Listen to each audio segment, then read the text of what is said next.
Welcome students, class 12th के आपके Vistas book के last chapter memories of childhood के आज के आपका जो इसमें दो पार्ट दिए हुए हैं। पहला पार्ट इसमें the cutting of my long hair चित्रकला का है और सेकंड आपको पता है बामा का है, we two are human beings. और यहाँ पर दो पार्ट दिए हुए हैं। इस वीडियो में हम आपके the cutting of my long hair चित्रकला का हिंदी ट्रांसलेशन साथ ही मोस्ट इंपॉर्टेंट क्वेश्चंस के वो पैराग्राफ हाईलाइट किए हुए हैं जहां से आपके short answer, very short answer, MCQs और लॉन्ग आंसर टाइप क्वेश्चंस पूछे जाएंगे उस ट्रिक के साथ में, ताकि आपको वहां पर कंसंट्रेट करने की आवश्यकता है।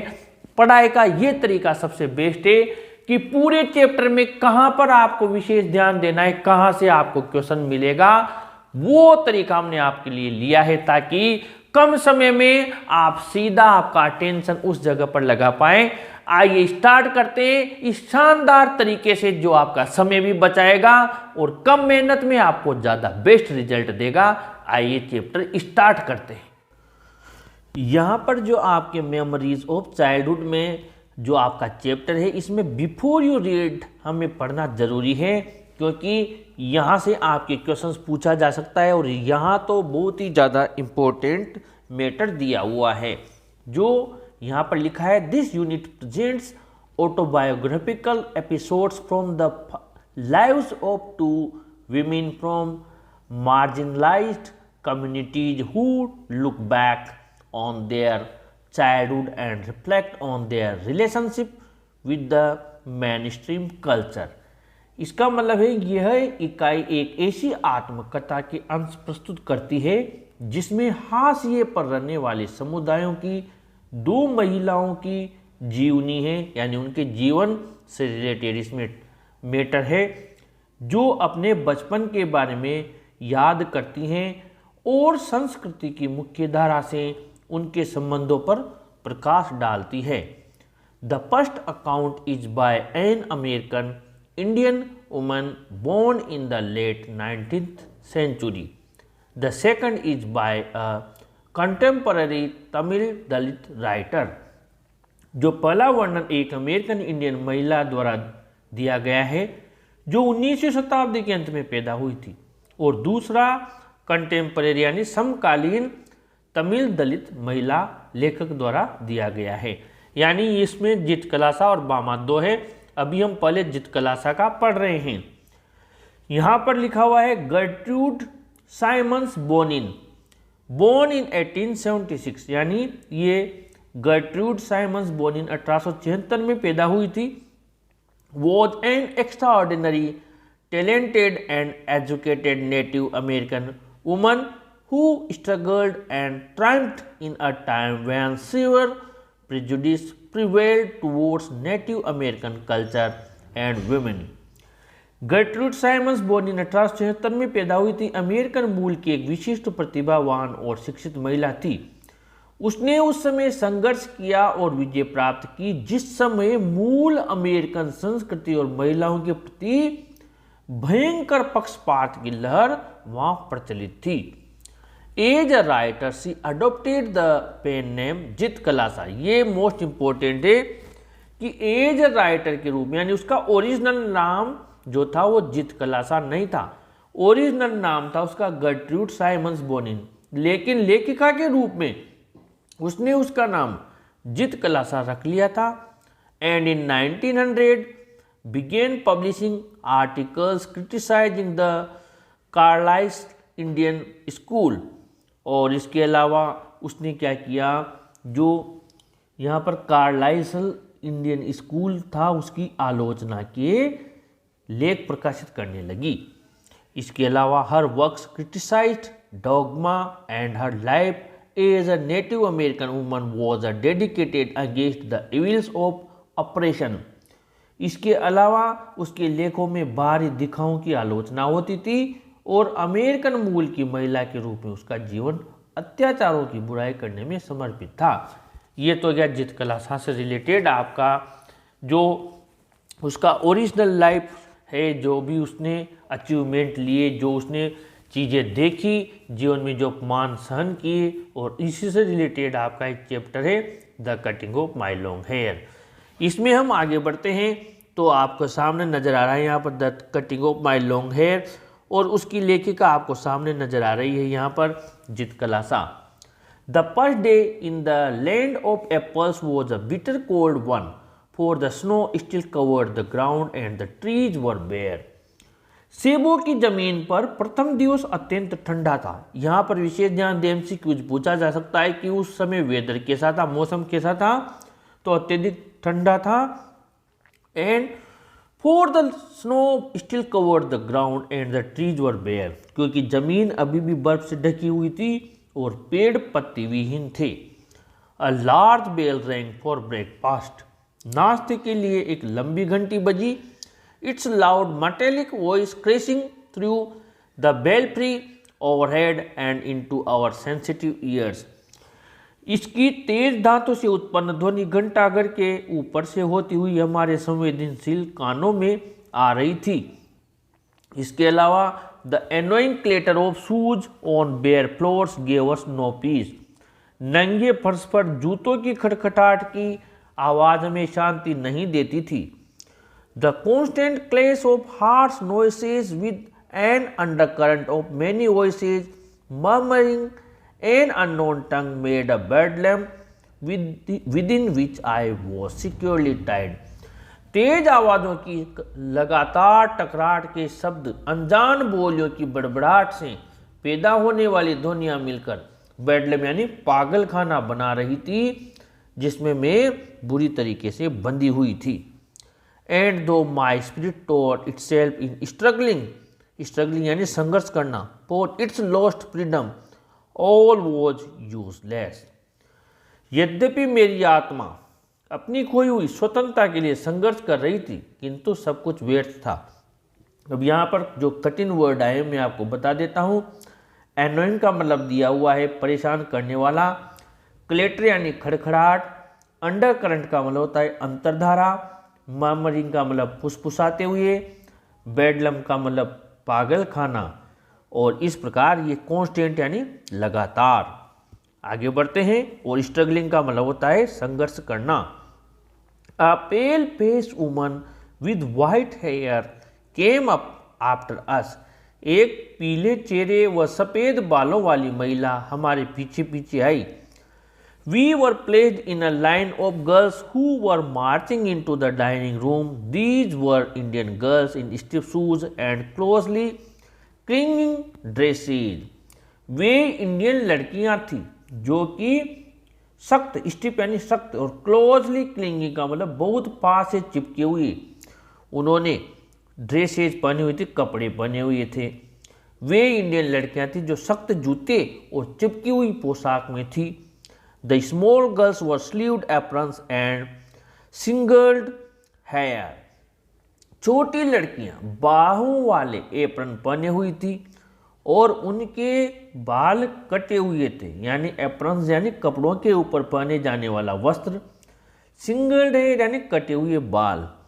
As I walked noiselessly in my soft moccasins, यहाँ पर जो moccasins होते हैं नरम चप्पल, इसका अर्थ होता है नरम चप्पल में पहने हुई चुपचाप नॉइसलेसली चल रही थी।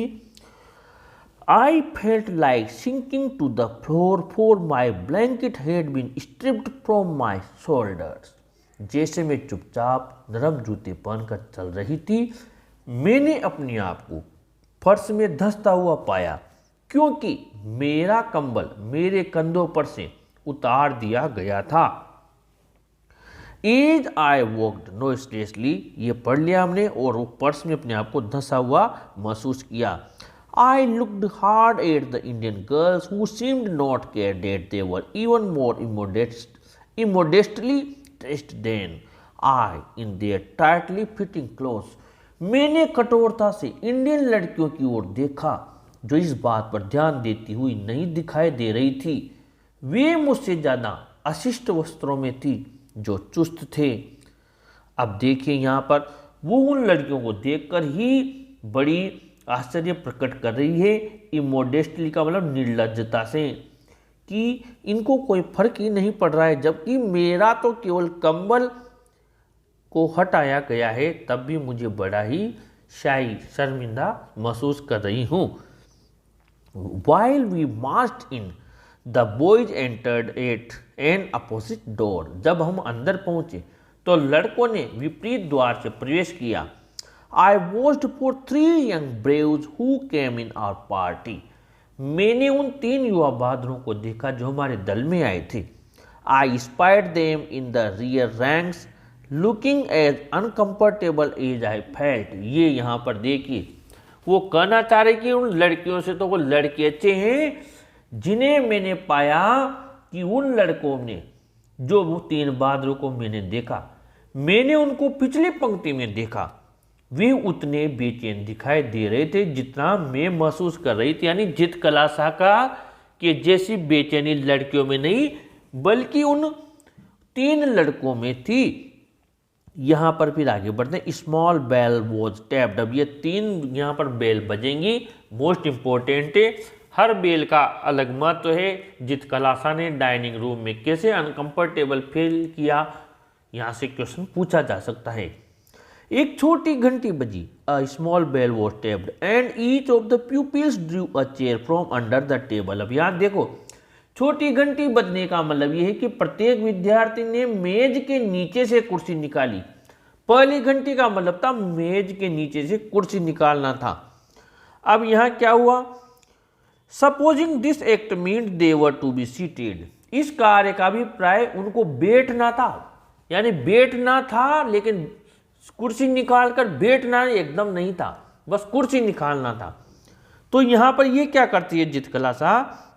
आई पुल्ड आउट माइन, मैंने अपनी निकाली, and at once slipped into it from one side, और इसने क्या किया, उस पर बैठ गई। मैंने अपनी कुर्सी निकाली और एक तरफ से उसमें बैठ गई। But when I turn my head, लेकिन ठीक जैसे ही मैंने अपना सिर घुमाया, इसने देखा, I saw that I was the only one seated and all the rest at our table remain standing. मैंने देखा कि केवल मात्र मैं ही बैठी हुई थी और शेष लड़कियां टेबल के पास खड़ी रही। Just as I began to rise looking shyly around to see how chairs were to be used. मैंने सोचा कि ये क्या गलत हो गया, मैं तो बैठ ही गई जबकि मुझे यहाँ पर बैठना नहीं था। ठीक जैसे ही मैंने उठना शुरू किया, शर्माते हुए चारों तरफ देखा कि कुर्सियों का प्रयोग कैसे किया जाना है। मैंने ऐसा देखा कि कैसे प्रयोग किया जाना है। अब यहाँ पर देखिए, आप ध्यान देना, a second bell was sounded. तब दूसरी घंटी बजी। All were seated at last, आखिरकार सब बैठ गए, यानी बैठना कब था? सेकंड बेल में। And I had to crawl back into my chair, और मुझे भी अपनी कुर्सी में रेंग कर बैठना पड़ा। I heard a man's voice at one end of the hall and I looked around to see him but all the others hung their heads over their plates. यहाँ फिर गड़बड़ हो गई। देखिए यहाँ पर मैंने कक्ष में के एक सिरे पर एक व्यक्ति की आवाज़ सुनी और मैंने उनको देखने के लिए चारों तरफ देखा, लेकिन सबने अपनी अपनी प्लेट्स पर अपने चेहरे लटका रखे थे और ये इधर उधर देख रही थी। यहाँ भी गड़बड़ हो गया। As I glanced at the long chain of tables, I caught the eyes of a pale faced woman upon me. जैसे ही मैंने मेजों की पंक्ति पर नजर डाली, मैंने पीले चेहरे वाली महिला की निगाह अपने ऊपर देखी। Immediately, I dropped my eyes, wondering why I was so keenly watched by the strange woman. मैंने तुरंत ही अपनी नजरें नीचे झुका ली। मुझे आश्चर्य होने लगा कि अजीब महिला मुझे इतनी उत्सुकता से क्यों देख रही थी। The man ceased his mutterings, आदमी ने अपना बड़बड़ाना बंद किया। And then a third bell was tapped, और उसके बाद में फिर तीसरी घंटी बजी। अब यहाँ पर देखना, थर्ड बेल का मतलब क्या है? Third bell, one picked up, everyone picked up his knife and fork and began eating. अब सब ने, प्रत्येक ने अपने अपने चाकू और कांटे उठाए और खाना शुरू कर दिया। यानी स्टार्ट कब होना था खाना? थर्ड बेल पे खाना शुरू करना था। I began crying instead for by this time I was afraid to venture anything more. मैंने इसकी बजाय क्या किया, वेंचर यानी साहस करना, मैंने इसके बजाय रोना शुरू कर दिया, क्योंकि इसके अलावा इस समय मैं कुछ भी अधिक कार्य करने से डरती थी। But this eating by formula was not the hardest trial in the first day. लेकिन प्रथम दिन इस ढंग से भोजन करना मेरी एकमात्र मुसीबत नहीं थी। फॉर्मूला यानी नियम, ढंग, ट्रायल यानी संकट, परेशानी। Late in the morning my friend Judewin give me a terrible warning. Most important, very very most important, जरूर से अंडरलाइन कर लीजिए, मैंने हाईलाइट किया हुआ है। बाद में सवेरे देर से मेरी सहेली जुडविन ने मुझे भयंकर चेतावनी दी। Judewin knew a few words of English. Judewin अंग्रेजी के कुछ शब्द जानती थी। And she had overheard the pale face woman talk about cutting our long heavy hair. उसने क्या किया, एक पीले चेहरे वाली महिला को ओवरहर्ड कर लिया। ओवरहर्ड यानी सुन लिया कि हमारे लंबे बारी बालों को काटे जाने के बारे में। उसने सुना कि वो कह रही थी कि इनके बाल काटे जाएंगे। अब our mothers had taught us that only unskilled warriors who were captured had their hair singled by the enemy. Among our people, short hair was worn by mourners and singled hair by cowards. हमारी माताओं ने हमें बताया था कि केवल अकुशल सैनिकों के बाल काट दिए जाते थे जब वे शत्रु द्वारा पकड़ लिए जाते थे। हमारे लोगों के बीच में छोटे बाल मातम मनाने वाले, मोर्नर्स का मतलब होता है शोक प्रकट करने वाले, वो सिंगल्ड यानी कटे हुए छोटे बाल, बिल्कुल सिंगल्ड बाल कायरों के होते थे। अब यहाँ पर ये देख लीजिए, जिसको पूरा गंजा कर दिया जाए वो तो किसी के घर में मौत हो गई हो तो वहाँ पर किया जाता था, और जो छोटे बिल्कुल बिल्कुल छोटे बाल थे वो उनके किए जाते थे जो कायर होते थे। We discussed our fate some moments. हमने हमारे फेट यानी डेस्टिनी, लॉट, लक, फॉर्चून, भाग्य के बारे में कुछ पर डिस्कशन किया। And when Judewin said we have to submit because they are strong, I rebelled. जब जुडविन ने बताया कि हमें समर्पण करना होगा क्योंकि वो मजबूत हैं, मैंने विद्रोह किया कि नहीं, मैं ऐसा नहीं करूंगी। No I will not submit, I will struggle first, I answered. मैं पहले संघर्ष करूंगी, मैं बिल्कुल भी समर्पण नहीं करूंगी। I watched my chance and when no one noticed I disappeared. मैंने मौका देखा और जब किसी का ध्यान नहीं था मैं गायब हो गई। I crept up the stairs as quietly as I could in my squeaking shoes. मैंने क्या किया, अपने स्क्वीकिंग यानी चरमराते हुए शूज जूतों से मैं सीढ़ियों से होकर जितनी चुपचाप चल सकती थी चली। I crept up the stairs as quietly as I could in my squeaking shoes. माई moccasins had been exchanged for shoes. जो मेरे नरम चप्पल थे उनको बदल दिया गया था, नरम जूते इन जूतों में बदल दिए गए थे। जो moccasins थे, नरम जूते या चप्पल को इन जूतों में बदल दिया गया था। अब जो आवाज़ करते थे, along the hall I passed without knowing whither I was going. जब मैं वहाँ हॉल से गुजरी तो मुझे भी नहीं पता था कि मैं किधर जा रही थी, बस मैं चलती गई। इसके बाद में I was going turning aside to an open door. मैं एक तरफ मुड़ी, वहाँ पर मैंने देखा, मैंने दरवाजे को अंदर की ओर धकेला। अब यहाँ पर वो छिपने के लिए जा रही है। I found a large room with 3 white beds in it. मैंने देखा कि 3 बिस्तर वाला एक बहुत बड़ा कमरा था और वहाँ पर जो विंडोज थी, the Windows were covered with dark green curtains which made the room very dim. खिड़कियाँ गहरे हरे रंगों के पर्दों से, हरे रंग के पर्दों से ढकी हुई थी जो कमरे को बंद प्रकाश वाला बना रहे थे, डिम यानी कम उजाले वाला। Thankful that no one was there. शुक्र था कि वहाँ कोई नहीं था।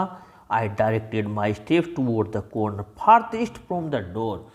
दरवाजे से दूर मैंने अपना रुख एक कोने की ओर किया। On my hands and knees I crawled under the bed and huddled my self in the dark corner. मैंने क्या किया, हडल्ड यानी सिमट कर बैठना।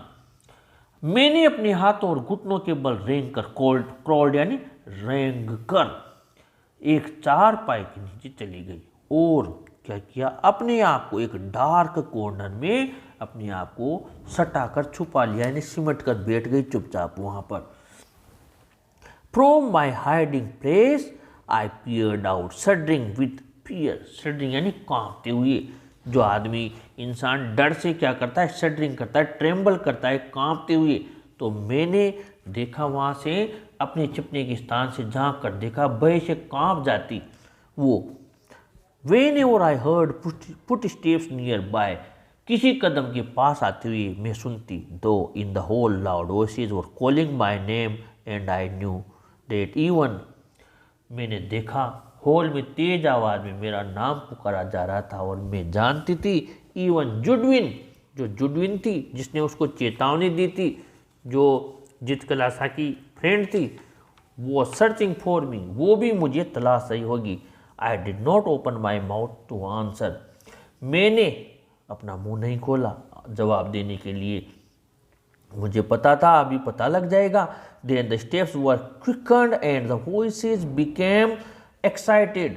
फिर क्या हुआ, आवाज थी जो मुझे नाम पुकार रही थी। Then the steps were quickened, तो मैंने देखा कि वहाँ पर जो कदम थे वो मेरे पास आ रहे थे। क्विकेंड यानी तेज गति से, और तेज आवाज आ रही थी। एक्साइटेड यानी बड़ी उत्तेजना वाली। The sounds came nearer and nearer, मैंने देखा कि आवाज पास से पास आती जा रही थी। और women and girls entered the room, और लड़कियां और जो महिलाएं थी वो मेरे कमरे में आ गई। अब आवाज़ें उत्तेजना वाली थी, आवाज़ नज़दीक आए और देखा तो महिलाएं और लड़कियां उस कमरे में आ गई जहाँ वो छिपी हुई थी। I held my breath and watched them open closed doors and peep behind large trunks. तब मैंने क्या किया, तो चुपचाप से बैठी रही वहाँ पर और मैंने अपने श्वास को रोक लिया। हेल्ड माई ब्रेथ, श्वास को रोका और उनको अलमारी का दरवाज़ा खोलते हुए देखा और बड़े बड़े संदूक के पीछे झांकते हुए देखा। ऐसा उस पलंग के नीचे बैठी बैठी देख रही है। अब someone through up the curtains, लेकिन सबसे बड़ी बात ये हुई किसी ने पर्दे हटा दिए। And the room was filled with sudden light, और कमरे में अचानक रोशनी भर गई क्योंकि उजाला आ गया बाहर से। What caused them to stoop and look under the bed? I do not know. किस कारण से वे नीचे झुकी और बिस्तर के नीचे देखा मैं नहीं जानती। अब यहाँ पर मोस्ट इम्पोर्टेंट, जब उसके बाल काटे जाएंगे उसे कैसा फील होगा, very very very very most important है। प्लीज इसको जरूर से ध्यान से सुने। I remember being dragged out though I resisted by kicking and scratching wildly. मुझे घसीटे जाना याद है, यद्यपि मैंने आक्रामकता से खींचकर व लात मार के इसका विरोध किया। In spite of myself I was carried down stage and tied fast in a chair. फिर भी यद्यपि मैंने ये सब किया, किंतु मेरा इतना करने के बावजूद मुझे सीढ़ियों से नीचे ले जाया गया और एक कुर्सी से मुझे सख्ती से बांध दिया गया था। I cried allowed, shaking my head all the while until I felt the cold blades of the scissors against my neck and heard them gnaw off one of my thick blades. Gnaw off का मतलब काट दिए गए, blades यानी कैंची की पत्तियां। मैं जोर जोर से चिल्लाई और पूरे समय अपने सिर को हिलाती रही जब तक कि मैंने अपने गर्दन के पीछे कैंची की ठंडी ब्लेडों को महसूस नहीं किया हो और मेरे ब्लेड्स कैंची की पत्तियां जो है उसको महसूस किया और मेरे घने जूड़े को करते हुए देखा। ब्लेड्स यानी कि यहाँ पर चोटी, घने बाल। Then I lost my spirit, उसके बाद में मेरा सारा जोश, स्पिरिट साहस, जोश समाप्त हो गया। Since the day I was taken from my mother and I suffered extreme indignities. जिस दिन मुझे अपनी माँ के पास ले जाया गया मैं अत्यधिक अपमान से पीड़ित थी। इंडिग्निटीज यानी कि अपमानित महसूस करना, अपमान। People had stared at me, ये स्टेयर पहले भी आ गया, गेज करना, टकटकी लगा कर देखना, घूरना। लोग मुझे घूरने लगे। I had been tossed about in the air like a wooden puppet. मैं लकड़ी की कठपुतली की तरह हवा में टॉस यानी उछाल दी गई, उछलने लगी। और and now my long hair was singed like a coward's. और मेरे लंबे बाल कायरों के समान काट दिए गए। इन माई एंग्विश, एंग्विश का मतलब होता है व्यथा, दुख। आई मोर्न्ड फॉर माई मदर। और इस दुख में मैं अपनी माता के लिए रोई। But no one came to comfort me. लेकिन कोई मुझे तसल्ली देने, दिलासा देने नहीं आया। Not a soul reasoned quietly with me as my own mother used to do, for now I was only one of many little animals driven by a herder. कोई भी नहीं आया, कोई भी प्राणी मेरे साथ नहीं रहा जैसा कि मेरी माँ करती थी। इसलिए अब मैं गडरिये द्वारा हाँके जाने वाले छोटे पशुओं के में से एक थी, यानी मैं भी उनकी जैसी हो गई। हर्डर यानी गडरिया, ड्राइवर यानी हाँका जाना।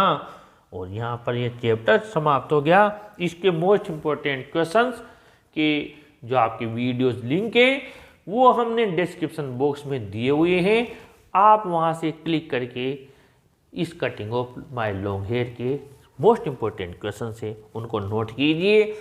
अब जो V2 are human beings chapter है इसका भी वीडियो हम आपके लिए जल्दी प्रिपेयर करने जा रहे हैं। और साथ ही ये लास्ट चैप्टर है आपकी इस बुक का। इसके बाद में हम आपके लिए वापस रिवीजन शुरू करने जा रहे हैं। आप इस वीडियो को ज़रूर लाइक शेयर कीजिए और अपने इस चैनल को भी ज़रूर सब्सक्राइब कीजिए स्टूडेंट्स। Thank you.